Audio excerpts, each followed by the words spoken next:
네, 안녕하십니까. 덕골입니다. 오늘은 수요일입니다. 어제에 이어서 오늘 또 영상을 이렇게 찍게 됐는데요.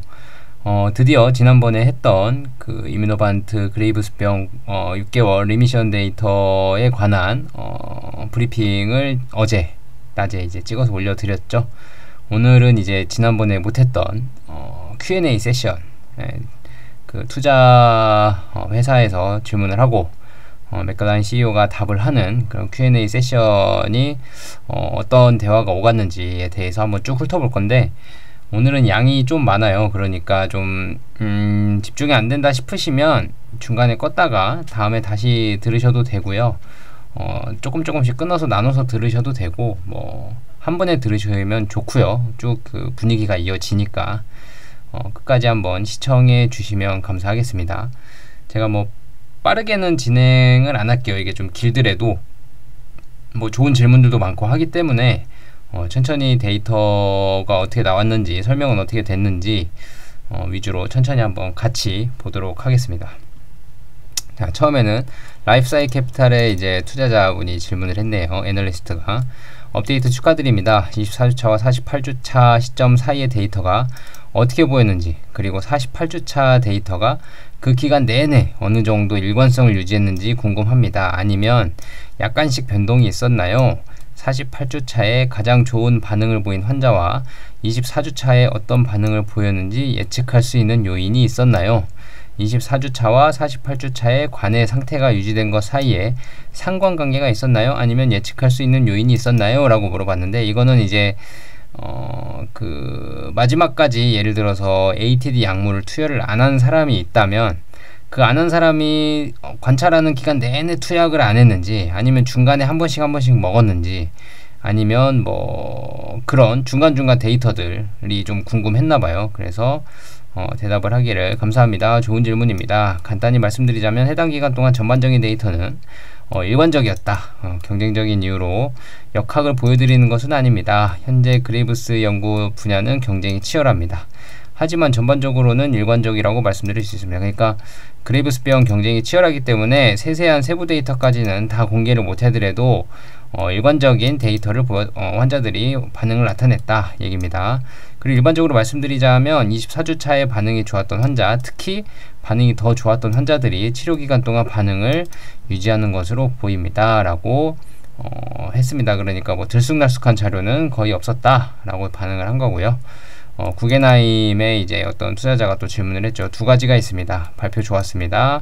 첫 번째 질문은 총 IgG 수치와 Treg 수치에 대해 좀 더 자세히 설명해 주시겠습니까? 상관관계 측면에서 정확히 무엇을 보고 계신 건가요? Treg 수치는 약 70% 감소했고 아직 관해 상태이지만 총 IgG 수치는 여전히 상승한 것으로 알고 있습니다. 무슨 차이가 있는지 잘 모르겠고 제가 뭔가 놓치고 있는 것 같습니다. 자, 이게 첫 번째 질문이고요. 두 번째 질문은 현재 환자 모집이 어떻게 진행되고 있는지, 이건 아이메로프로바트 얘기하는 것 같아요. 그리고 핵심 연구에서 사용하고 계신 정확한 ATD 적정 프로토콜은 뭐며 이상과 비교했을 때 어떤지 자세히 설명해 주시겠습니까? 그러니까 첫 번째 질문은 IgG가 올라가는데 T랩이 떨어져 있다. 이건 내가 뭘 놓치고 있는 거냐 이거고, 두 번째 질문은 환자 모집 아이메로프로바트 잘 되고 있냐, ATD는 어떻게 투여를 하고 있냐 이 얘기입니다. 그래서 맥클라인은 네, 완벽합니다. IG T랩 질문에 대한 답변은 매우 중요한 질문입니다. 제가 이 부분을 명확히 설명하지 못했다면 죄송합니다. 다시 한번 강조하고 싶습니다. 슬라이드 14에 있습니다. 처음 24주 동안에 관찰되는 결과는 FcRn 치료제에서 예상하는 결과와 거의 같습니다. FcRn 치료는 IgG 항체 수치를 감소시킵니다. 그리고 전반적인 IgG 수치와 특히 Treg 수치 모두에서 상응하는 상관관계를 보이는 감소를 보입니다. 이러한 감소는 고용량 투여 기간에 더 두드러지고 저용량 투여 기간에는 덜 두드러집니다. 치료 중단 기간 동안 나타나는 단절은 그러니까 치료 중단 기간 동안 이제 IgG, FcRn 저해제, 바토클리마브를 안 넣었잖아요. 그 단절은 해당 환자들이 더 이상 항 FcRn 항체로 치료를 받지 않고 있다는 겁니다. 약물 투여 안 했기 때문에. 따라서 항체 수치가 기준치 이전 수준으로 회복될 것으로 예상하시겠죠? 하면서 IG 수치는 그대로 회복이 된다라는 겁니다. 치료를 안 받기 때문에 치료를 받지 않고 있는 것입니다. IgG 수치가 억제가 되지 않았기 때문에 당연히 다시 올라가겠죠. 그죠? 따라서 IgG 수치가 증가하여 기준치로 돌아가는 것을 예상하실 수 있는데 실제로 정확히 그렇게 됐죠. IgG는 그대로 약물 투여 안 했을 때 다시 정상 수준으로 회복을 했고 T랩은 떨어진 상태로 그대로 유지가 됐죠. 그래서 많은 징후에서 자가항체 수치가 그에 상응한 수준으로 증가하는 것을 보실 수 있습니다. 많은 징후에서 자가항체 수치가 감소하는 유일한 이유는 IgG가 억제되었기 때문입니다. IgG 억제를 제거하면 어느 정도 즉각적이고 그에 상응하는 회복을 볼 수 있습니다. 그러니까 다른 질환들은 IgG가 회복되면서 항체도 다시 회복되니까 결국은 그 질환이 다시 재발이 되는 게 원칙이거든요. 근데 하지만 여기서는 그런 현상이 보이지 않습니다. 오히려 전반적인 항체 수치 IgG가 회복되고 있음에도 불구하고 이 환자들은 치료 전과 같은 수준의 T랩을 더 이상 생성하지 않습니다. 그러니까 IgG는 올라가는데 T랩은 안 올라간다. 따라서 T랩 수치는 계속 억제된 상태를 유지합니다. 바로 이러한 질병 변화 효과에 대해 기대하고 있는데 이 피드백 루프를 어떤 식으로든 차단함으로써 치료가 중단되었음에도 불구하고 지속적인 T랩 감소를 확인할 수 있기 때문입니다. 바로 이러한 이유로 24주차에서 48주차까지 연관성이 없거나 연관성이 부족한 거다. 그러니까 IgG는 증가는 했는데 T랩은 계속 감소한 상태로 있는 게 연관성이 아예 없어졌거나 연관성이 부족한 거다. 그러니까 IgG T랩에 대한 질문이다. 이거였습니다. 그러니까 어떤 원인인지는 모르겠지만 이 피드백 루프 IgG와 T랩 간의 관계가 피드백 루프가 있었는데 IgG가 축 감소를 함으로써 이 피드백 루프가 어딘가가 깨졌고 그래서 IgG가 다시 정상 수준으로 쭉 회복이 되면 T랩도 같이 회복이 되어야 하는 게 정상인데 이 피드백 루프가 깨졌기 때문에 T랩이 감소한 상태로 유지가 된다 이 말입니다.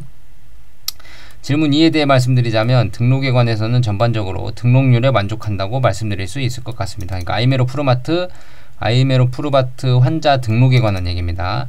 많은 의사분들이 이 시험에 참여하고 있습니다. 현재 두 연구에 활발하게 참여하는 기관도 많고 환자분들도 두 연구에 모두 등록되어 있습니다. 환자분들과 의사분들의 열정이 매우 뜨겁습니다. 솔직히 말씀드리자면 시간이 지남에 따라 의사분들께서 관해율이나 반응 지속성에 대해 많은 질문을 하십니다. 관심이 높다는 얘기죠. 시장에서. 이 데이터가 연구 등록률을 높이는데 도움이 될 거다. 지금 학회에서 발표하는 것도 그 이유 때문이잖아요. 그죠? 학회에서 발표하면 그쪽 계열 전문가들이 다 모여있기 때문에 많은 관심을 받을 수 있습니다. 의사분들이 분명 호의적으로 반응하실 거라 생각하기 때문에 이 데이터를 공개하게 돼서 기쁩니다. 다음 주 조지 씨가 발표할 ATA 데이터에서 이 데이터가 어떤 반응을 보일지 기대됩니다. 등록률에 대한 첫 번째 주제는 다음과 같습니다. ATD 적정에 대해 간단히 말씀드리자면 그러니까 아이메로프루바트 투여하면서 ATD를 어떻게 할 거냐, 투여를 할 거냐 말 거냐, 투약을 할 거냐 말 거냐 그 얘기 했잖아요. 프로토콜에 따라 ATD가 적극적으로 적정됩니다. 그러니까 0으로 강제대로 유도되는 것은 아니지만 0으로 만들기 위해 강제적인 시도가 있습니다. 그러니까 적극적으로 적정된다는 말은 아이메로프루바트를 투약을 하고 환자의 반응이 좋으면 어느 정도 반응이 일어난다 싶으면 환자가 느끼기에 ATD를 투약을 안 해도 되겠다 싶을 정도로 느끼면 ATD를 투약을 안 해버리는 강제로 투약을 안 먹게끔 하는 것도 어느 정도 시도를 하고 있는 것 같아요. 그래서 좀 적극적으로 ATD를 좀 줄여보기 위한 그런 임상 시도가 되고 있는 걸로 보입니다. T3와 T4는 정상입니다. 지금까지 프로토콜에 대해 말씀드린 내용이 대략 이 정도라고 생각합니다. 두 질문 모두 좋은 질문이며 항체 데이터를 명확히 하는 것이 중요합니다. 라고 했습니다. 그 다음 질문은 이제 시티은행의 사만다 세멘코라는 분이 이제 질문을 하시나봐요. 혹시 이런 질문을 과거에 받으셨다면 죄송하지만 340ml 저용량이죠. 저용량으로 감량하지 않은 환자들의 경우 잠재적인 관해율이 어느 정도인지 좀 말씀을 해주시겠어요? 그러니까 지금 바토클리마브로는 모든 환자들이 680ml의 고용량을 투여하다가 12주까지는 고용량을 투여하고 12주차부터 24주차까지는 저용량으로 이제 바꿔서 투약을 했는데 만약에 이거를 340으로 안 낮췄다면 관해율이 어느 정도일까요? 말씀을 해주실까요? 라고 했고 이 개념 증명 연구에서 보신 것보다 더 높을지 궁금합니다. 라고 질문을 했는데 좋은 질문입니다. 아직 이런 질문 안 받았고요. 추측이기 때문에 추측을 해야죠. 임상 실험을 한 건 아니니까. 추측이기 때문에 기계적으로 대답하기 어려운 질문이라고 생각은 합니다만 12주차 말과 24주차 말의 환자 결과 차이만 보더라도 우선 12주차 말의 환자 비율이 24주차보다 높습니다. 그러니까 12주차 말이라는 거는 고용량 투여했을 때고요. 24주차는 이제 저용량으로 갈아탔을 때입니다. 그리고 이 자료에는 없지만 이전 자료 중 일부에는 나와 있지만 12주차 말의 환자 중 24주차보다 항갑상선제가 없는 환자가 더 많습니다. 그러니까 고용량을 투여했을 때가 저용량을 갈아탔을 때보다 ATD가 없는 환자, 그러니까 항갑상선 약물을 투약하지 않아도 되는 환자가 고용량으로 투여를 했을 때 더 환자 비율이 더 많았다. 이는 저용량 치료기간 동안 반응을 유지하기 위해 항갑상선제 용량을 기계적으로 증량했다는 것을 의미합니다. 그러니까 고용량으로 투여하면 할수록 항갑상선제를 복용을 안 해도 된다. 이거를 지금 얘기하고 싶은 거예요. 그럴 확률이 더 높다. 이렇게 표현을 한 거죠. 저용량으로 낮추면 낮출수록 이제 그 ATD, 항갑상선제를 같이 복용을 해야 되는 그런 상황이 나타날 수 있다라는 얘기입니다. 저는 더 높은 용량에서 더 나은 조절이 가능할 것으로 매우 강하게 예상합니다. 매우 강하게, very strongly 게 예상을 한다는 거예요. 더 많은 반응자, 더 많은 ATD 반응자가 치료기간 종료 시점에 나타날 것이고 여기서 생성된 데이터를 보면 더 높은 관해율로 이어질 것이라고 봅니다. 고용량을 투여하면 더 많은 반응자, 그러니까 반응이 더 좋을 거고 저용량보다 더 많은 ATD 반응자가 치료기간 종료 시점에 나타날 것이고 높은 관해율로 이어질 것이다. 하지만 분명히 이것이 3상에서 시험하고 있는 것입니다. 지금 우리가 3상 아이메로 프로바트로 하고 있잖아요. 3상이라고 표현을 했죠. 예, 3상입니다. 52주간 고용량 치료를 보여줄 그룹도 있다는 것을 기억하세요. 그러니까 52주면 1년이거든요. 1년 내내 고용량으로 투여하는 환자군이 있어요. 예, 아이메로 프루바트의 임상 설계 계획을 보면 52주 1년 내내 이번에 바토콜리마브로 이번에 한 거는 이제 12주는 고용량, 나머지 12주는 저용량 이렇게 갈아탔잖아요. 근데 이제는 1년 동안 52주라는 기간 동안 고용량으로 꾸준히 치료를 보여줄 수 있는 그룹도 있다고 기억하세요. 그리고 저는 52주 치료 종료 시점에 더 높은 반응률을 볼 수 있을 것으로 기대하며 따라서 그 후 추적 관찰에서 52주 코호트의 관해율이 더 높아질 가능성이 있습니다. 고용량으로 1년을 넣어버리니까, 그죠? 하지만 다시 말씀드리자면 3상은 고용량 코호트의 경우 52주 동안 약물치료 효과를, 그리고 6개월 후 해당 주기를 반복하는 2군에 대해서는 치료 효과를 평가하도록 설계되었습니다. 라고 되어 있습니다. 이건 3상 연구에 대한 설명이니까요. 설계도에 대한 설명이니까 참고하시면 될 것 같고, 키포인트는 고용량이 훨씬 관해율도 높을 거고 환자 반응률도 좋을 거고 ATD를 복용하지 않아도 되는 환자군이 저용량보다는 훨씬 많을 거다라는 걸 표현을 하고 있네요. 그 다음에 리링크 파트너스의 투자자입니다. 애널리스트입니다. 네, 그리고 축하합니다. 맷. 결과를 보니 기쁘네요. 그럼 이 데이터가 당신이 테스트하고 있는 다른 질병 상태에서 140이 어떤 의미를 갖는지 좀 자세히 설명해 주시겠습니까? 그리고 그레이브스병과 관련하여 더 긴 기간의 치료 중단 효과를 평가하고 있나요? 환자들이 장기간 약물 중단으로 이러한 지속적인 효과를 볼 수 있다면 상업적으로는 어떻게 될 거라고 생각을 하시나요? 물어봅니다. 그러니까 좋습니다. 고맙습니다. 매시 얘기합니다. 두 질문 모두 좋은 질문인데요. 다른 질병 상태에 미치는 영향에 대해 말씀을 드리자면 그레이브스 연구 결과가 만족했던 이유는 연구 설계 방식 자체가 IgG 억제 효과를 더 강화했을 때 효과가 있다는 것을 보여주었기 때문입니다. 그러니까 고용량을 투여했을 때 더 효과가 있다. 그러니까 알제넥스, 존슨앤존스 니들은 우리랑 너희들은 대결이 안 돼. 게임이 안 돼. 이 얘기를 지금 하고 있는 거예요. 바토클리마브를 통해 현재까지 여러 적응증에 걸쳐 이러한 효과가 일관되게 나타났다고 생각을 하며 앞으로도 이러한 결과가 지속되기를 기대합니다. 그러니까 IgG 항체 제거율이 높을수록 고용량일수록 반응도 좋다. 이 데이터가 다른 질환에서도 나타내기를 기대한다. 이 얘기입니다. 그래서 이 그레이브스병 데이터가 긍정적인 결과를 뒷받침한다고 생각합니다. 다른 적응증에서도 약물 중단으로 관해가 나타날 수 있다는 의미인지는 잘 모르겠다. 그러니까 이게 6개월 동안 약물 투약을 안 했을 때 그레이브스병에서만 이런 관해가 나타나는 건지 다른 질환에서도 바토클리마브이 IgG를 감소하고 난 이후에 투약을 안 하면 IgG가 다시 정상으로 복귀를 하는데 IgG 수치가 다시 떨어졌다가 정상으로 복귀할 때 대부분의 질환은 다시 재발을 한다고 예상은 되지만 혹시나 다른 질환에서도 이런 관해가 나타날 수 있을지는 모르겠다. 솔직히 말해서 많은 적응증에서 FcRn 치료를 중단하면 자가항체 수치가 바로 이제 정상으로 돌아오잖아요. 이는 이러한 질환에서는 관해가 나타나지 않을 것이라고 생각한다는 것을 의미합니다. 그러니까 다른 질환에서는 이런 거 안 나타날 수 있다. 근데 그레이브스병이 좀 특별하다. 그레이브스병에 대한 과학적 선택에 대해 정말 자랑스럽게 생각을 하는 것은 그레이브스병에는 특별한 것이 있다는 것입니다. 기전적으로 갑상선이 비대해지면 그레이브스병 때문에 신체에서 자가항체가 생성됩니다. 항체 수치를 억제하면 이러한 불쾌한 피드백 순환이 끊어지고 애초에 항체 생성에서 벗어날 수 있습니다. 그러니까 다른 질환은 IgG 수치가 상승하면 할수록 다시 증상이 재발하는 게 기본 원칙이라고 보고 있는데 그레이브스병에서는 IgG 항체 수치를 줄이니 뭔가 어떤 피드백 순환이 거기서부터 끊어져 버려서 그 다음은 항체 생성에서 좀 벗어날 수 있다. 항체 생성이 덜 된다. 그러면 그래서 관해 데이터가 나타나는 것 같고 우리가 그레이브스병을 잘 선택을 한 것 같다 라고 얘기를 한 겁니다. 그레이브스병에서만 국화된 것 같습니다 라고 표현을 하죠. 다른 지표들도 이와 유사할지 의문이 듭니다. 그러니까 다른 질환에 대한 지표들에서는 이런 관해 데이터 얻기가 쉽지 않을 거예요. 하지만 많은 FcRn 지표에서 이러한 양상은 나타나지 않는다고 생각합니다. 특히 그레이브스병과 관련하여 더 긴 치료기간을 평가하고 있습니까? 라는 질문에 대한 답은 이 모든 연구에서 약물 외 효과를 계속 추적할 계획이고 이를 통해 더 장기적인 데이터를 얻을 수 있을 것이라고 생각을 합니다. 마지막으로 이제 상업적으로 저희가 여기서 생성한 데이터 세트를 통해 분명히 알 수 있는 것은 치료 효과와 치료 기간의 다양성입니다.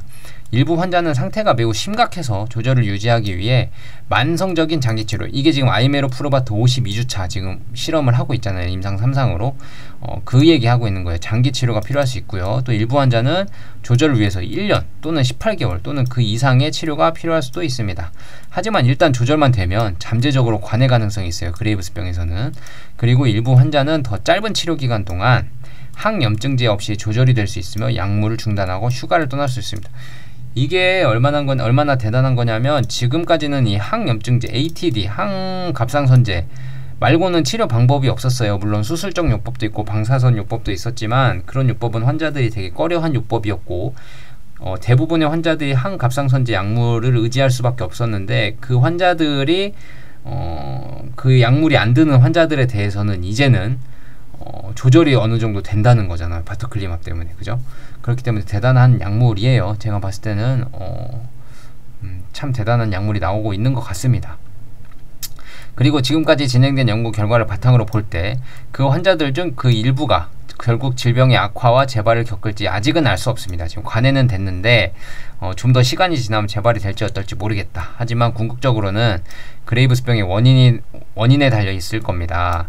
아직 새로운 항목이기 때문에 좀 더 발전을 해야 됩니다. 메티마졸이라는 건 이제 그레이브스병 환자들이 항갑상선제로 복용하는 대표적인 약물입니다. 메티마졸의 경우를 보면 몇 가지 힌트가 있습니다. 어떤 메티마졸 환자들은 메티마졸을 복용하여 그레이브스병을 조절한 후 재발하지 않는 경우도 있습니다. 어떤 그레이브스병 환자들은 일정 기간 동안 메티마졸을 복용하여 호전된 후에 메티마졸을 끊거나 관해 상태에 도달한 후 다시 재발하는 경우가 있습니다. 그러니까 메티마졸을 끊어서 관해 상태가 됐는데도 또 발생하는 경우도 있고, 또 어떤 그레이브스병 환자들은 메티마졸을 복용했지만 질병을 완전히 통제할 수가 없어서 결국 메티마졸을 계속 복용하고 있는, 중단하지 못하는 경우도 있습니다. 따라서 그레이브스병 환자들에게서도 비슷한 현상이 나타날 것으로 예상합니다. 그러니까 바토클리맙을 넣나 메티마졸을 투여하나 바토클리맙도 관해가 나타난다 그래서 다 치료가 되는 게 아니고 나중에 다시 재발할 수도 있고 이런 환자들이 나타날 수 있다. 메티마졸이랑 똑같다. 이렇게 좀 얘기를 하고 있는 겁니다. TD 코엔이 또 질문을 합니다. 훌륭한 데이터입니다. 좀 더 넓은 시야로 개발 프로그램 간의 전략에 대해 간략하게 설명을 해주시겠습니까? 240명의 환자를 대상으로 보여주신 연구는 이게 아이메로프로바트를 얘기하는 거예요. 아이메로프로바트 240명 환자는 작년 12월 말에 시작한 것 같고 여러가지 2차 평가 변수가 있는데 26주에서 52주까지 시험하는 연구죠. 그리고 2달 전에 시작한 두 번째 연구 210명에 대해 아이메로프로바트로 그레이브스병을 지금 임상 2개를 동시에 진행하고 있잖아요. 240명짜리 하나랑 210명짜리 하나 이렇게 두 개를 동시에 진행하고 있습니다. 얘는 이제 52주를 실험하는 거고요. 210명은 이제 26주만 실험을 해서 둘이 끝나는 기간이 거의 비슷하게 끝날 거예요. FDA에 결과 발표를 할 수 있게끔. 그것도 26주 동안만 투여하는 거죠. 두 가지 용량 수준이죠. 얘네들은 이제 210명은 고용량이랑 저용량이랑 환자군을 나눠서 투여를 하거든요. 26주 동안. 그래서 이 두 가지 용량 수준이죠 라고 표현을 한 거고요.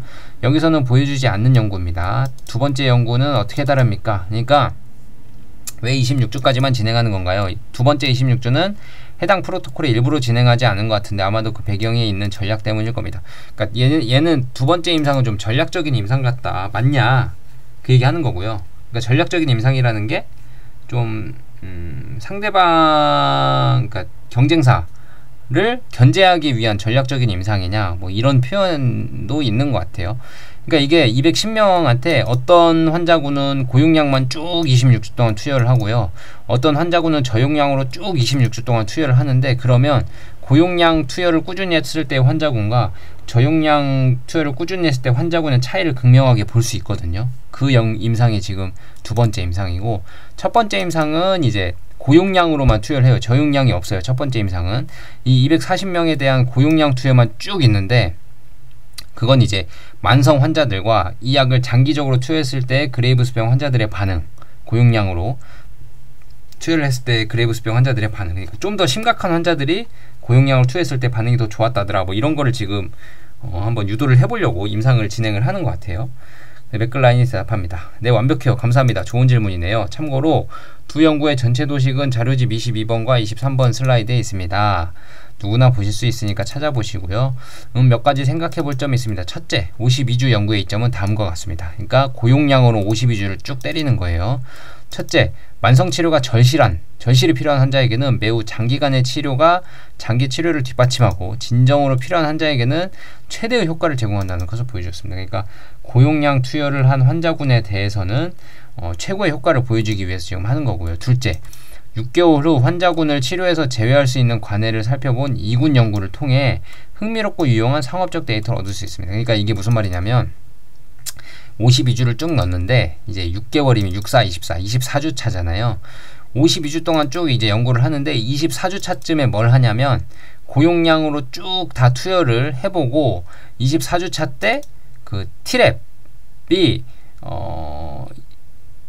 있냐 없냐로 나눈 겁니다. 만약에 T랩이 떨어진 상태로 있으면 이제 관해 상태로 되니까 그 환자는 이제 약물 투여를 안 하고 플라시보 위약군으로 넘어가고, 6개월을 투여를 했음에도 지속적으로 계속 반응이 오고 환자에게 질환이 있는 증상이 있는 환자들은 계속 6개월을 맞는 거예요.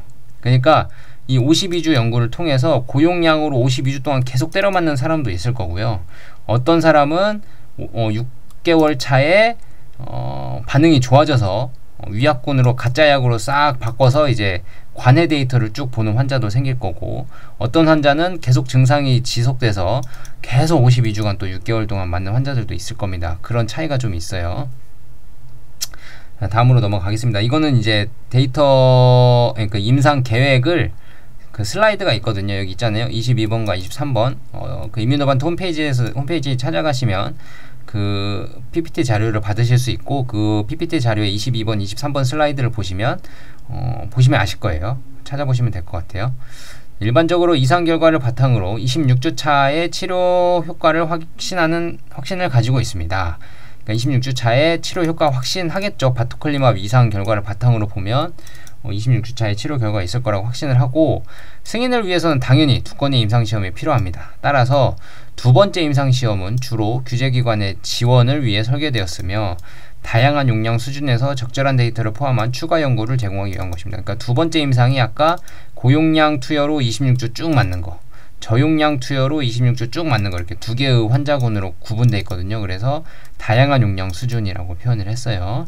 FDA는 이러한 임상시험 설계를 검토를 했고 전반적으로 저희 계획에 동의합니다. 따라서 전체적인 목표는 규제기관의 승인 및 제출에 필요한 데이터를 확보하는 것뿐만 아니라 첫 번째 연구에서 관해 및 장기치료 효과에 대한 환자를 위한 상업적으로 중요한 데이터를 생성하는 것이라고 생각합니다. 그리고 귀하께서 관찰하신 순서대로 진행된 이유는 장기 임상시험을 먼저 등록하여 비교적 비슷한 시점에 두 임상시험 결과를 판독할 수 있기를 바랐기 때문입니다. 그러니까 52주를 먼저 시작한 거는 나중에 26주 또 할 거니까 26주짜리를 또 해야 되니까 52주 거를 미리 해서 나중에 26주짜리랑 날짜 기간, 종료 기간, 임상실험 종료 기간이 비슷한 날짜에 끝나도록 실험을 시작을 미리 했다 이 얘기입니다. 다음은 이제 파이프 샌들러 누가 질문을 하네요. 데이터 축하드립니다. 두 가지 간단한 질문이 있습니다. 하나는 다양한 시점에서 T랩 음성인 환자들의 비율이 몇 %일까요? 그리고 두 번째는 차이가 있었나요? 치료 중단 기간 동안 IgG 수치가 증가했다는 건 알지만 ATD가 완전히 제거된 환자군과 2.5mg의 용량을 투여받은 환자군 사이에 IgG 반응 증가에 따른 차이가 있나요? 그러니까 T랩 양성인 환자가 아닌 음성인 환자도 있었냐 이 얘기입니다. 첫 번째 질문에 대한 제 답은 약간 귀찮을 것 같습니다. FcRN에 대한 그레이브스 연구나 IgG 억제요법에 대한 그레이브스 연구에서 치료기간 후 T랩 회복에 대한 데이터가 처음으로 제시가 된 것입니다. 이러한 연구를 고려하거나 적극적으로 진행 중인 사람들이 몇 명 더 있습니다. 그러니까 경쟁이 치열하다 이 얘기죠. 저희는 이 데이터에서 3상 프로그램 설계와 상업적 이익 측면에서 실질적인 경쟁력을 확보할 수 있다고 생각을 합니다. 따라서 현재로서는 여기에 제시된 것보다 더 많은 시점에서 달성을 했지만 T랩 음성인 환자에 대해서 구체적인 비율은 공개는 하지 않을 거다. 다른 데 경쟁사도 있기 때문에 너무 많은 데이터를 공개하지는 않을 거다라는 거고요. 그리고 IgG 반응에 따라 ATD가 없는 환자와 2.5mm 투여받은 환자 사이 차이가 있었나요? 라는 질문에 대한 답변을 드리자면 ATD가 IgG 주요 원인이 아니라는 겁니다. 따라서 일반적으로 48주 차에는 이 환자들이 IgG 측면에서는 회복이 됐지만 환자별로 어떤 연관성이 있는지 보여줄 수 있는 구체적인 데이터는 아직 많지 않습니다. 하지만 모든 환자를 대상으로 생각을 해보면 임상시험 종료 시점에는 IgG가 정상화되었을 것으로 예상할 수 있습니다. 그러니까 ATD를 먹는다고 IgG가 정상화가 안 되는 거 아니냐. IgG가 ATD라는 게 이제 갑상선 약물인데 그러면 이제 T랩이 좀 조절이 되니까 IgG도 좀 떨어지는 거 아니냐 얘긴데 전혀 상관이 없다라고 지금 답변을 한 거고요. 그러니까 IgG랑 ATD랑 연관이 없다. 둘이 상호작용하지 않는다 이 얘기입니다. 다음 질문은 오펜하이머에서 나온 질문이네요. 맥 그레이브스 첫 번째 등록 시험과 관련하여 묻고 싶은 것이 있습니다. 그룹 2는 T랩에 반응을 하든 아니든 위약을 계속 복용하고 그렇지 않으면 약물을 계속 복용합니다. 이전에 보여주신 데이터를 기반으로 T랩에 반응한 환자들의 정의가 무엇인지 묻고 싶습니다. 오늘은 T랩 꽤 잘 억제된 것 같습니다. 따라서 그룹 2의 대부분 환자는 위약으로 복용을 할 것으로 추정됩니다. 하지만 제가 이 질문 더 광범위하게 하는 이유는 위약군의 관해 데이터를 포함한 이 연구에서 충분한 데이터가 확보될 거라고 생각하십니까? 그러면 의사들이 140의 관해 효과를 시장에 출시할 때 확신할 수 있을 만큼 충분할까요? 그러니까 지금 임상 실험 중에 어떤 실험이 있냐면 그룹 2가 뭐냐면 52주 실험을 하는데 26주간 투여를 하고 만약에 T랩 반응이 있다 그러면 또 고용량으로 계속 투약을 하고요. 만약에 T랩 반응이 없다 그러면 이제 위약군으로 넘어가서 가짜 약을 투여를 해요. 이 사람은 관해를 달성했다고 보고 그리고 남은 6개월 동안 가짜 약물만 투여를 해서 관해가 얼마나 유지되는지 고용량을 투여한 환자들이 관해 데이터가 얼마나 유지되는지까지 보려고 하는 거거든요. 그래서 이 사람 질문은 그런 관해 데이터가 지금 이 바토클리맙을 보니까 꽤 많은 사람이 관해 데이터 쪽으로 갈 것 같던데 그럼 위약군이 엄청 많아지는데 그러면 고용량 투여에 대한 신뢰도가 좀 떨어질 수 있다. 그러니까 고용량 투여를 한 환자들이 많아야 되는데 오히려 위약군에 있는 환자들이 많아버리면 의사들이 고용량 투여에 대한 신뢰도가 있겠냐 이 얘기예요. 이거 물어본 거예요. 이거. 맥클라임, 네 알겠습니다. T랩 반응자에 대한 정확한 정의는 아직 제시한 적이 없는 것 같지만 처음 제시했던 것보다 훨씬 낮아졌고 비교적 정상에 가까운 정의입니다. 하지만 경쟁적인 이유로 정확한 수치를 제시하지는 않을 것 같습니다. 그러니까 T랩이 얼마나 낮아졌냐, 뭐 정상이 어느 정도냐, 뭐 이 정도에 대한 수치를 구체적으로 제시는 하지 않을 거다 이 얘기입니다.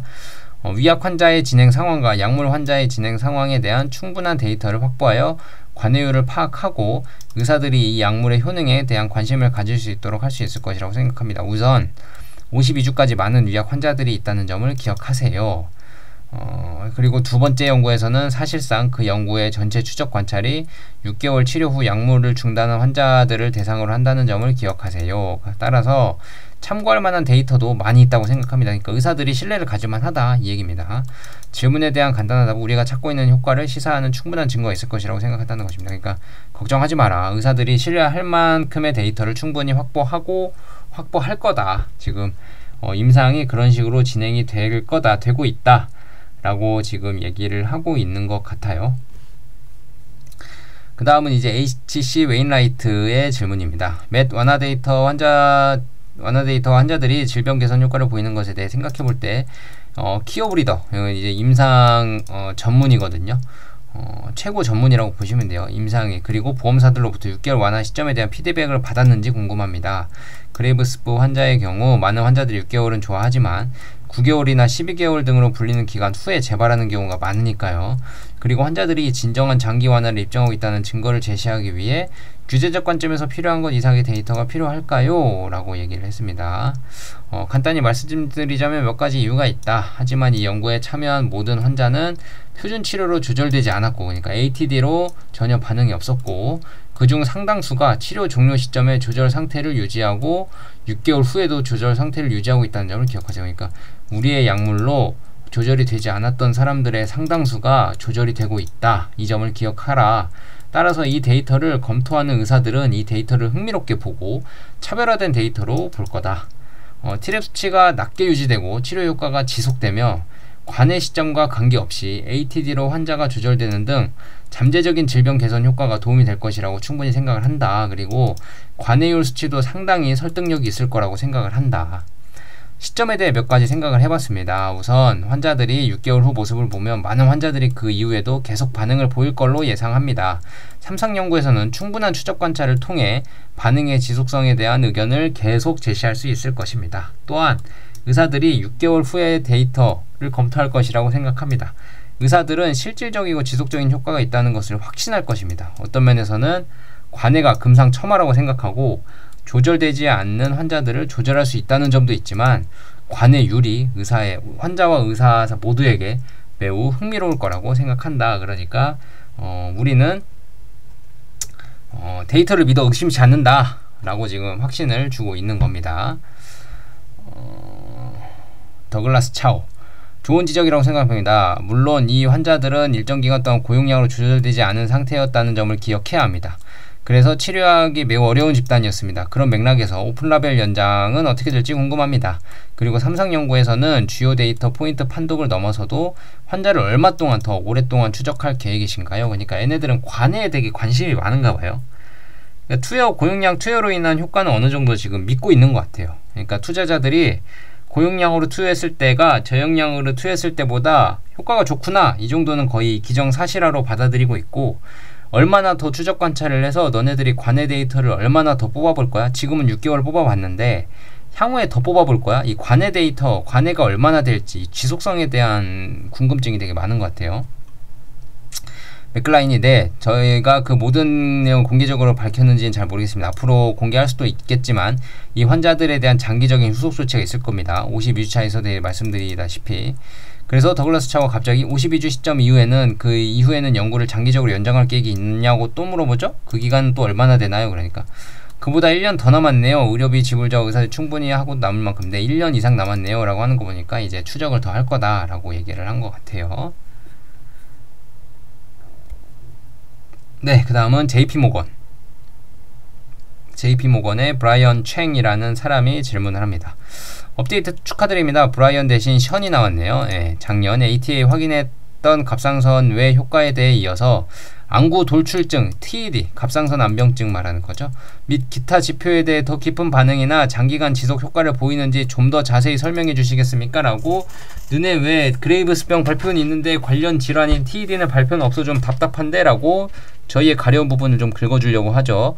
그리고 24주차에 한 갑상선제를 투여하지 않은 9명의 환자가 48주차까지 한 갑상선제를 투여하지 않은 환자와 동일한 환자였는지 확인해 주시겠습니까? 라고 얘기를 했습니다. 맥클라인이 오늘 발표할 추가적인 TED나 안구 돌출증 관련 데이터는 없다 라고 얘기를 했죠. 그레이브스병에만 집중했다 라는 거고요. 물론 저희는 치료 후 6개월 동안 이 환자들을 추적 관찰했기 때문에 다른 환경에서 발표될 가능성이 있습니다. 다른 환경에서라는 거는 이제 이번 ATA가 아니고 갑상선 학회에서 발표될 게 아니고 뭐 공지사항이나 따로 이제 업데이트 콜을 하겠죠. 그죠? 아니면은 TED 관련 학회가 또 있는지 모르겠어요. 아무튼 그런 다른 환경에서 발표될 기회가 있을 걸로 보고, 하지만 오늘은 그 데이터를 안 갖고 왔습니다. 전반적으로는 호전이 된 것으로 보인다. 여기서 좀 힌트를 주죠. 전반적인 거는 호전이 된 것으로 보인다. 이 TED는 안구 돌출증이 데이터가 호전이 된 걸로 나왔다라고 좀 암시를 주고요. 앞으로도 계속 연구하고 논의할 것입니다. 그리고 제 생각에는 코호트 내외부로의 이동이 있었다고 생각합니다. 하지만 전반적으로 좋은 결과를 보인 환자들은 연구 기간 동안에도 지속적으로 좋은 결과를 보였습니다. 라고 했습니다. 그러니까 이 24주차에 투여하지 않은 9명이 48주차까지도 투여를 안 했나요? 이 항갑상선제가 투여가 필요가 없었나요? 한 질문에 대해서는 어느 정도 왔다 갔다는 있었지만 전반적으로 좋은 결과를 보였다라는 겁니다. 다음 질문은 제프리스에서 했네요. 3상에서 관해를 어떻게 정리하시는지 말씀해 주시겠습니까? 2군 환자의 반응에 초점을 맞추고 2기에는 위약으로 전환해야 할까요? 그리고 연구의 통계적 계획은 어떻게 되나요? 관해에 관한 통계적 차이를 검출할 수 있는 충분한 검정력이 있을까요? 했습니다. 아이메로 프로바트 임상에 대한 설명이에요. 이 데이터 세트에서 맥클라인 얘기합니다. 이 데이터 세트에서 관해를 정의했는데 오늘 제시한 방식대로라면 T3와 T4가 정상 상한선 미만이고 항갑상선제를 투여받지 않은 환자로 관해를 정의를 했다. 그러니까 갑상선 호르몬 수치가 정상이 됐고 항갑상선 약물도 투여를 안 한 환자를 우리는 관해다 라고 정의를 한 겁니다. 오늘 분석한 방식입니다. 3상 연구에서는 반응을 보이고 항염증제 투여가 없는 환자를 관해로 정의합니다. 그러니까 항염증제 투여, 항갑상선제 투여랑 똑같은 말이라고 보셔도 돼요. 예. 이 연구들은 전반적으로 우리가 답해야 할 질문들에 대한 충분한 답을 제공할 수 있다고 생각합니다. 그러니까 우리 데이터 잘 뽑을 수 있어. 우리 계획 잘 세웠어. 임상 3상 계획 잘 세워서 가고 있어. 걱정하지 마 이겁니다. 사실 평가 번수가 매우 엄격하기 때문에 대부분의 평가 번수에서 위약 반응을 기대하기는 어렵습니다. 따라서 전반적으로 이 연구의 검증을 통해 필요한 결과를 얻을 수 있다. 그러니까 우리 잘 할 거다 라는 얘기입니다. 뱅크 오브 아메리카에서 또 왔네요. 슬라이드 14로 돌아가서 말씀드리고 싶은 건 치료 종료 후 트랩 수치가 상당히 감소를 했고 지속적인 감소를 보였습니다. 그리고 지금 시점에서 생물학적 가설은 52주 치료를 하면 더 나은 트랩 감소 결과가 보일 수 있을 것입니다. 비록 가설 뿌링이긴 하지만요. 제가 1년 전에 데이터가 발표되었을 때 IgG 감소가 ATD 없는 반응과 관련이 있을 수 있다는 논평이 있었습니다. 그러니까 없는 반응과 관련이 있어요. 예, 그중 8명의 피험자에서 환자 수준에서 다양한 반응이 나타났다고 언급하셨는데 환자 수준에서 1년 동안 더 나은 반응을 얻을 수 있다는 자신감을 설명할 수 있는 무언가가 있을까요? 그러니까 니들 6개월 동안은 이런 자신감이 있는데 1년 동안은 자신감이 있냐? 이 얘기입니다. 그러니까 1년은 예를 들어 1년은 아이메로 프로바트 임상을 1년짜리로 하고 있기 때문에 그거에 대한 자신감이 어디서 나오냐 이 얘기 같아요. 52주차에 24주차보다 데이터가 더 좋아 보인 이유에 대한 질문에 대한 간단한 답변은 두 가지입니다.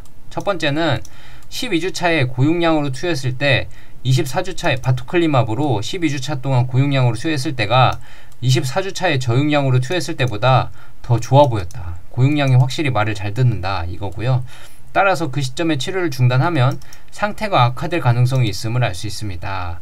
또한 일반적으로 이러한 환자들 중 다수는 다양한 지표에서 지속적으로 호전이 됐고 ATD를 지속적으로 적정할 수 있었습니까? ATD를 투약을 할까 말까 관리를 할 수 있었으며 시간이 지남에 따라 더 나은 수준에 도달할 수 있었습니다. 따라서 12주차나 24주차 모두에서 최대 치료 효과를 얻지 못한 것으로 보입니다. 그러니까 중간에 고용량에서 저용량으로 줄이면서 뭔가 좀 이게 좋은 데이터가 나올 수 있던 것들이 좀 헝클어졌다. 그 얘기를 하고 있는 것 같아요. 생물학적 가설 측면에서 보면 메티마졸, 이게 항갑상선 약물의 대표작이라고 했죠. 메티마졸에 해당하는 것 같은데 일부 갑상선 질환은 회복하는 데 시간이 필요합니다. 트랩 수치가 정상이 되려면 시간이 필요하다. 최상의 반응을 보이기 전까지 갑상선은 오랫동안 존재해야 합니다. 이러한 갑상선 중 다수는 심한 염증을 보이는데 이 항염증과 자가항체 활성의 피드백 루프로 이어질 수 있다. 따라서 트랩 수치를 낮게 유지하려면 염증을 줄여야 한다고 생각을 합니다.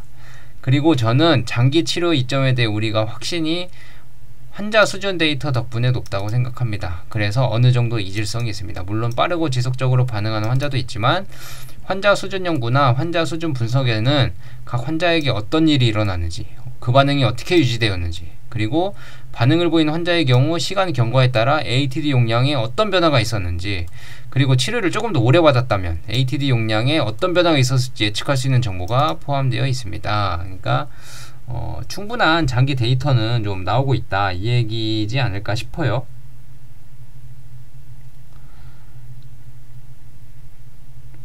그 다음에는 스티펠의 찰스 은디아예로부터 이제 질문이 들어왔나봐요. 찰스 은디아예로부터 질문이 들어왔습니다. 알렉스 대신 찰스입니다. 질문 하나 드리겠습니다. 삼상과 위약 효과에 대한 기대치 측면에서 환자가 자연적으로 관해에 도달할 수 있다고 생각하시나요? 라고 물어봤습니다. 질문 감사합니다. 생물학은 겸손하게 삼상과 위약 효과에 대한 기대치 측면에서 환자가 자연적으로 관해에 도달할 수 있는, 하지만 사실 항갑상선제로 조절되지 않는 그레이브스병 환자들은 일반적으로 자연관해에 도달하지 못합니다. 그러니까 이게 어떻게 자연관해가 되겠어요, 그죠? 그레이브스병 환자들이 지금 뭐라 그러죠? 화병증도 되게 확률이 높고, 아까 지난번 프리젠테이션 때 발표를 했잖아요, 그죠? 거의 없어요. 자연적으로 관에 못 도달합니다. 그리고 이 연구를 진행한 카일리 박사처럼 의사들에게 물어보면 자연관에 도달하는 환자는 매우 극소수. 그러니까 치료받지 않고 자연스럽게 그레이브스병이 나아지는 환자는 거의 극소수다 라는 얘기입니다. 리링크 파트너스가 또 질문을 하네요. 톰 스미스를 대신하여 대신 딴 사람이었나봐요. 몇 가지 질문이 있습니다. 첫째, 24주 치료기간 동안 반응하지 않았지만 약물 투여 중단 후에 추적기간 동안 반응한 환자도 있나요? 약물 넣었을 땐 반응 없다가 약물 안 넣으니까 반응하는 환자가 있나요? 이 얘기고, 둘째는 T랩 수치가 48주차까지 낮은 수준을 유지한 것은 고무적입니다. 추적 관찰 기간 동안 T랩 수치는 반응자, 즉 약물 관해와 어떤 상관관계가 있습니까? 라는 내용입니다.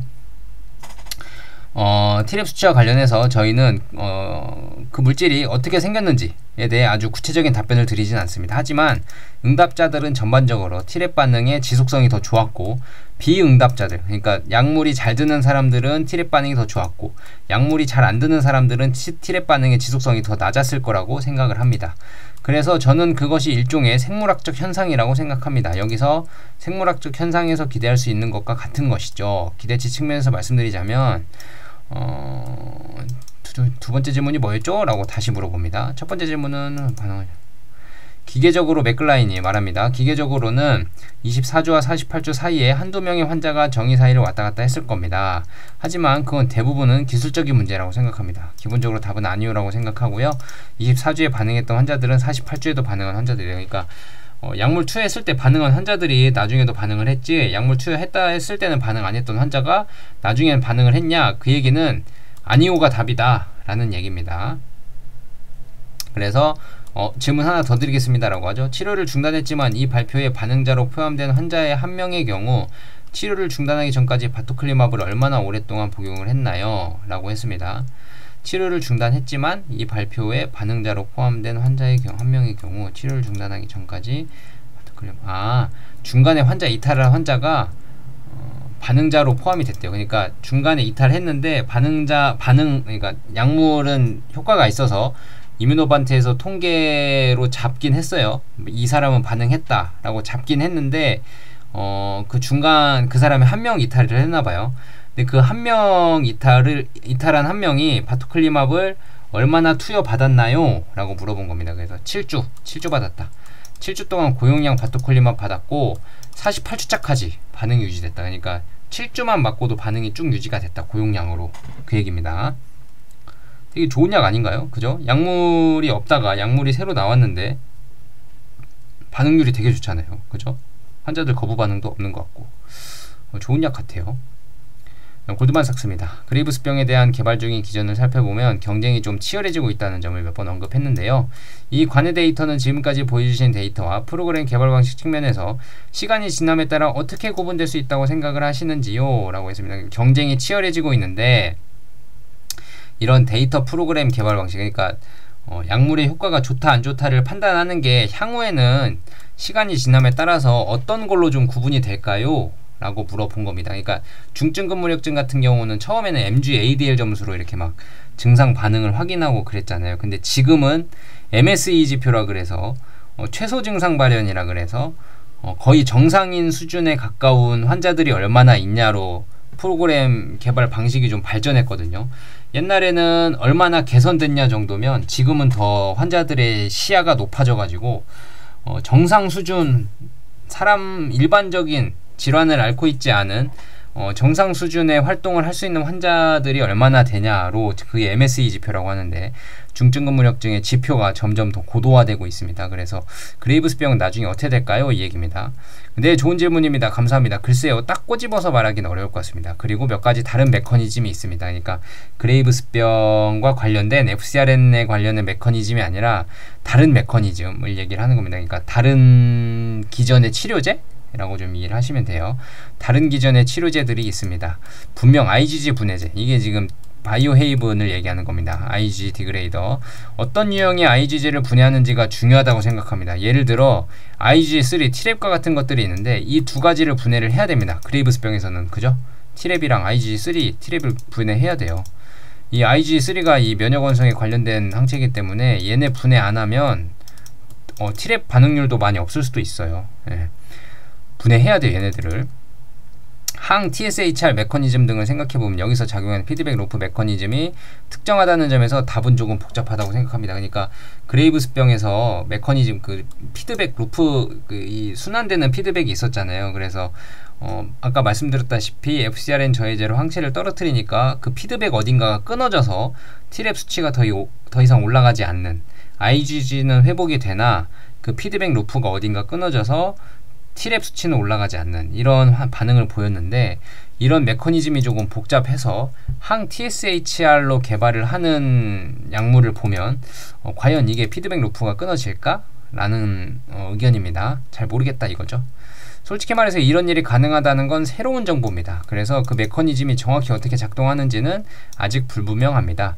사실 그 메커니즘들, 그러니까 다른 약물의 기전들, 임상하고 있는 경쟁 약물의 기전들이 이런 종류의 데이터를 생성할 수 있다는 걸 증명할 때까지는 과연 가능할지 알 수 없습니다. 그러니까 IgG 디그레이더가 이제 IgG3나 T랩을 감소를 못 시키니까 과연 이뮤노반트와 같은 비슷한 데이터를 생성을 할 수 있을지 없을지도 아직 잘 모르겠다 라는 거고요.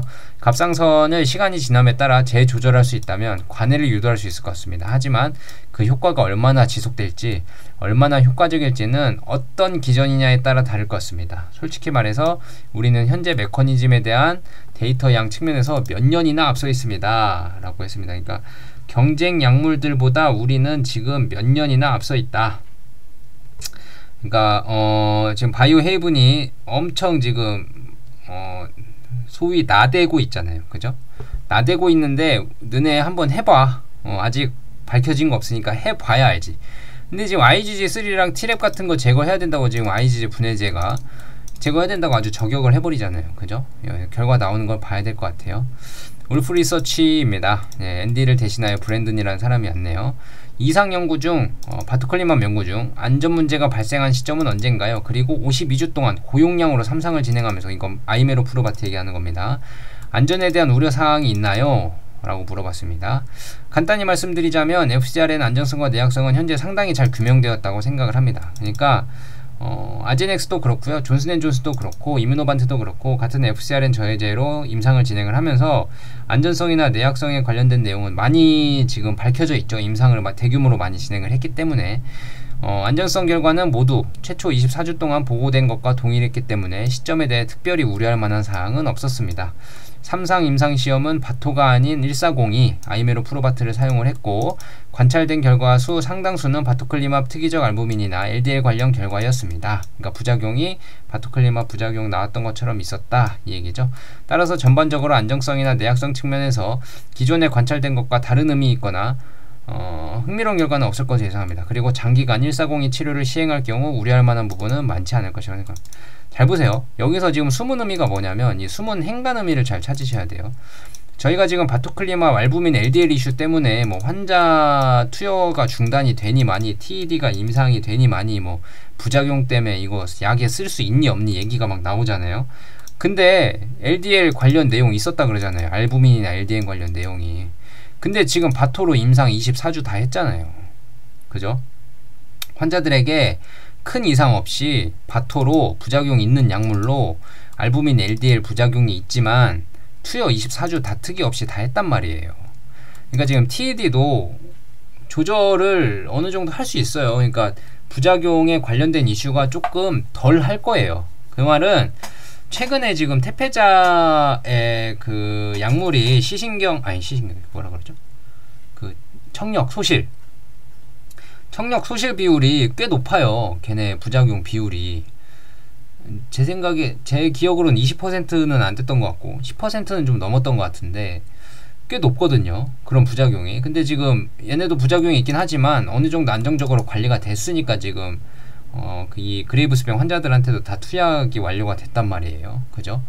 여기서 이제 행간을 잘 읽으셔야 돼요. 부작용이 특별한 건 아니다. TED도 괜찮다. 할 수 있다라고 예상을 하실 수 있죠. 그죠? 네. 질문은 끝났습니다. 이제 마지막으로 맥클라인이 훌륭합니다. 감사합니다. 들어주신 분들 감사합니다. 데이터 발표하게 돼서 기쁘고요. ATA에서 실제 발표가 있을 예정이니 기대하고 있고요. 내일이죠. 우리나라 시간으로 내일입니다. 내일 밤에 새벽에 이제 발표가 될 거고요. 바이오헤이브는 참고로 그 다음날 금요일 우리나라 시간으로는 이제 금요일 밤 토요일 아침 넘어가는 새벽에 발표가 될 겁니다. 저를 믿고 맡겨주신 환자분들 그리고 이뮤노반트 팀 그 다음에 많은 분들에게 감사드립니다 라고 하고 발표를 마무리를 했습니다. 자, 이렇게 좀 긴 시간이었는데 Q&A까지 싹 마무리를 했고요. 좀 내용이 복잡하고 어려운 부분들은 사실 제가 설명을 다 드리긴 했다고는 생각은 하지만 이해 안 되시는 분들은 다시 한번 돌려보시면서 천천히 들어보시든지 아니면 좀 부족하다 싶으신 분들은 이제 관련 내용들 찾아보시면서 요즘 뭐 AI도 많고 하니까 챗GPT나 이런 것들로 찾아보시면서 공부하시면 아 이게 이런 말이구나 아니면 행간에 아 이런 의미들이 숨어 있구나 라는 것들도 찾으실 수 있을 거예요. 저도 지금 이거 한 3번 4번씩 들어보고 있거든요. 그래서 자꾸 이 행간의 의미를 좀 찾으려고 노력 중입니다. 그래서 또 새로운 행간의 의미를 찾거나 발견이 되면 아 이런 내용도 있었네요, 이런 의미였나 봐요 라고 제가 또 방송을 통해서 말씀을 해드리는 시간이 있을 수 있을 것 같아요. 이제 ATA 발표가 있고 오늘은 지금 장이 개장을 해서 지금 1.82%로 상승을 하고 있는데 지금 바이오테크 회사들 주식이 좀 많이 떨어지는데도 불구하고 이뮤노반트는 지금 잘 버티고 있거든요. 거래량도 조금 오늘은 좀 실리네요. 그래서 한번 보시면 좋을 것 같아요. 오늘 주가가 어떻게 될지 좀 보시면 좋을 것 같고 아무튼 이것으로 Q&A까지 총 이뮤노반트의 그 그레이브스병 관해 데이터 발표 자료를 모두 마쳤고요. 헷갈려 하시는 분들은 지난 발표 자료 번역 1번부터 해가지고 들으시면 좀 도움이 될 것 같아요. 밤늦게까지 시청해주셔서 감사하고 내일 아침에 시청해주시는 분들도 재밌게 잘 공부 유익하게 들으셨으면 좋겠고요. 이 방송이 유튜브가 유익하다, 한 올만큼은 이 방송을 들어야겠다 라고 생각하시는 분들은 좋아요, 구독하기, 댓글 꼭 달아주시고 눌러주시고 그 다음에 댓글 안 구독하기 안 눌러주시는 분들 꼭 누를 수 있도록 제가 더 열심히 방송을 하도록 하겠습니다. 그리고 지난번에도 슈퍼챗을 정말 보내주셨는데 너무 감사드리고요. 기분이 너무 좋더라고요. 제가 새벽에 밤늦게 이제 제 할 일 마치고 자기 전에 잠깐 찍었는데 정말 그 구독자 한 명이라도 드리려고 찍은 그 진심이 와닿았다는 거에 대해서도 제가 너무 감동을 받았고 그리고 너무 이렇게 후원해 주시는 거에 대해서 진짜 이거 허투루 쓰면 안 되겠다라는 생각이 자꾸 들어요. 그래서 더 열심히 방송을 하게 되고 오늘도 지금 하지 않았습니까? 네. 아무튼 너무 슈퍼챗 보내주신 분 너무 감사하고요. 네, 다음에도 잘 부탁드리겠습니다. 오늘 방송 이것으로 마치겠고요. 내일 하루 또 좋은 하루 되시고 벌써 일주일이 마무리가 되는 목요일이 다가오고 있네요. 이제 금요일 날까지만 하면 되니까 얼마 안 남았으니까 다들 힘내시고요. 화이팅 하시길 바라겠습니다. 감사합니다.